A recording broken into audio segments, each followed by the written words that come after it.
Number 18. The diagram shows an onion plant that has been grown from a seed.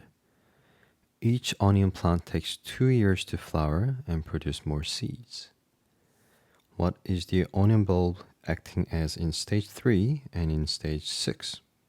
So here and here.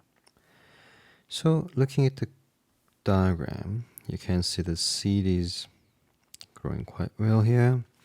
And you can see all the leaves are developed in stage 3. And at the same time, the bulb is getting bigger. This is because the photosynthesis is happening and the leaves are producing a lot of carbohydrates, and the bulb is receiving all the carbohydrates. So bulb is being sink in this stage.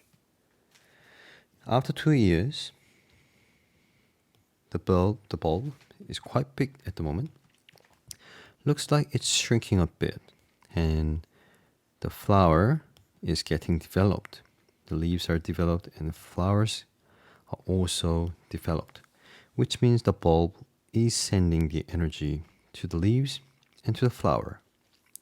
So now the bulb is the source of the energy, so hence source. So number 3, stage 3 is sink and stage 6 must be source. Hence the answer should be B.